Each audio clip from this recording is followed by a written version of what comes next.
This is chapter 51B, entitled A Good Beat, American Vernacular Music at the Close of an Era.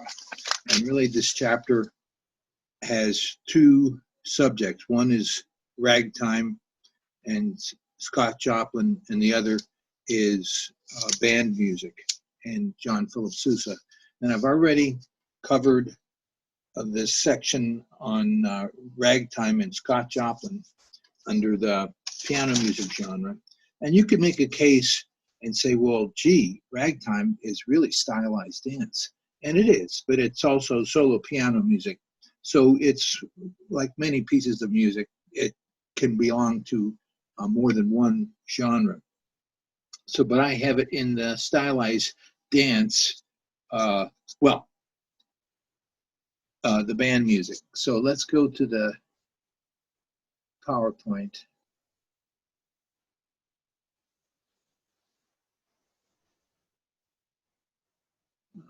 Let's see here, sorry. Here we go, just about there. All right.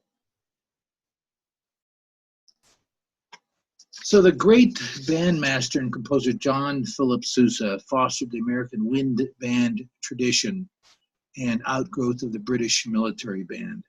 Well, the truth is there were military bands all over Europe, and to say that British military band music was more special than, let's say, band music from Italy, I'm not sure. Or band music from Germany, I'm not sure.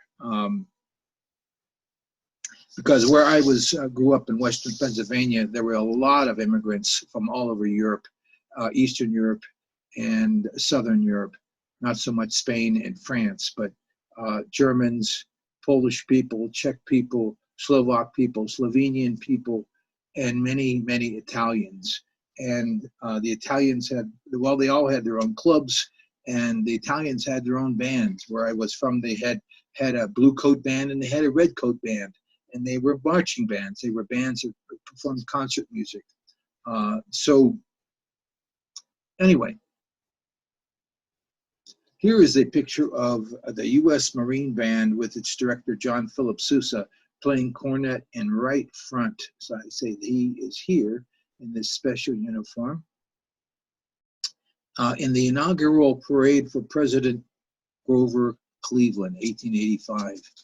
So there, he's not the first band leader for the U.S. Marine Band, but he took it to new places, and it was a popular band for entertainment and not just for inaugural parades, but I'm sure they did that as well. So military bands, why do you have bands in the military? Well, it's inspiration, and you can give signals that everybody knows to follow a certain drum beat or a certain cadence, and to retreat or advance or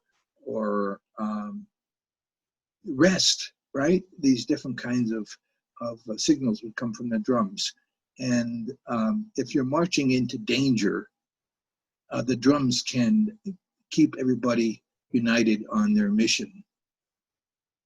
And of course, I've mentioned before about Civil War bands, Robert E. Lee saying that they were more important to the dying soldiers than food or rations. Rations or medicine. It's like, gosh, I'm dying. It just give me some satisfaction, some entertainment, some solace, some peace with music. And I remember we studied Charles Ives, and Charles Ives was influenced greatly by his father, who was a band leader. And so these band leaders from the Civil War went all over the place in the United States to return home. And they became community bands, and people most likely did it just for fun, and they performed concerts on Sundays and whenever. Here is a band from El Paso from the 1890s called the McGinnity Band. Is that cool? Here's another picture of the McGinnity Band, but here I think they're not preparing to play music. Just a little example here. This is because there are many bands still to this day that try to do music the way it would have been done after the Civil War. And this is a band by the name of Federal City Brass Band, and they're playing a piece called The Commencement.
Did you hear the sections? And the sections repeated, right? So back to John Philip Sousa, 1854-1932, the most famous American bandmaster, often referred to as the March King. And he wrote these concert marches, over 130 marches. What a wonderful composer he was. And his band toured Europe and North America. These marches are most not intended to be marched to in a parade, but they're concert marches. And they have, the sections are called strains. Just like in the ragtime music, we have the sections called strains. You know, A section, a B section, an A section, a C section, and most often they're repeated. But there are maybe 4 sections, 4 strains in a march. Some of his pieces are just very, very popular, and we're going to listen to one of these, right? And he did arrangements of ragtime music, incidentally, because it was popular, and why not? Let's listen to this piece of music. It's the Washington Post March, John Philip Sousa in a concert situation. Well, he's not conducting, but he wrote the piece of music.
So in looking at the instrumentation, right, and I played in wind ensembles, we called it, and there are really not very many saxophones, many clarinets, and a clarinet in a band like this is equivalent to the violin in an orchestra. So you have so many violins in an orchestra. So in a band like this, you have lots of clarinets and different size clarinets and alto clarinets and bass clarinets and contrabass bass clarinets. And of course you have bassoons and oboes, and you have flutes. And then brass instruments, gosh, you have tubas and trombones and horns and baritones, right? And euphoniums, which is, let's call them the same thing for now, whether they are or not is another subject, but baritones and euphoniums. And they usually have a trumpet section and a cornet section. Remember, there are two different instruments played the same way, but a cornet is a conical instrument as far as the tubing, and the trumpet is a cylindrical, and they have a brighter sound. So usually there are different parts for those. So there you have that. Here's a nice little review of style summary for Romantic era music, 1820-1900, right? These composers which we've sampled: Robert Schumann, Stephen Foster, Frederick Chopin, Fanny Mendelssohn, Hensel, Berlioz, Grieg, Mendelssohn, Brahms, Verdi, Wagner, Tchaikovsky, Puccini, Fauré, Debussy, Sousa, and Joplin. Do you remember those composers? Right? So expansive melodies, singing melodies, meaning that you can sing them. They're not, hard to sing like a lot of the things in the 20th century. And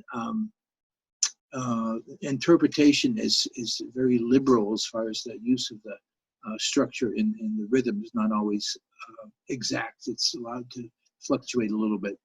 And we have increasing chromaticism as opposed to the classical period, and dissonance is used more. But primarily it's consonant music. And a lot of homophonic music. Polyphony is not the dominant feature, but there is, of course, polyphony. And remember, we studied lead, cycles, masses, requiem mass, operas, spirituals, and the multi-movement form, which really started in the classical period, continues on, right, with the symphony. And then these programmatic pieces like symphonic poem, program, symphony, incidental music, character pieces, and absolute music, concertos,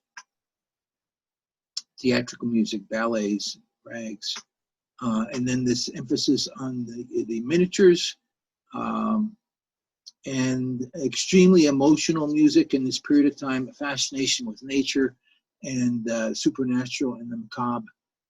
And so that's a little review. So that will end our chapter 51B on John Philip Sousa. The textbook does not really give us a music sample to listen on John Philip Sousa. And they mentioned Patrick Gilmore also. Patrick S. Gilmore was a band leader and wrote some really wonderful marches also. So that will conclude our chapter 51B, Sousa and the March.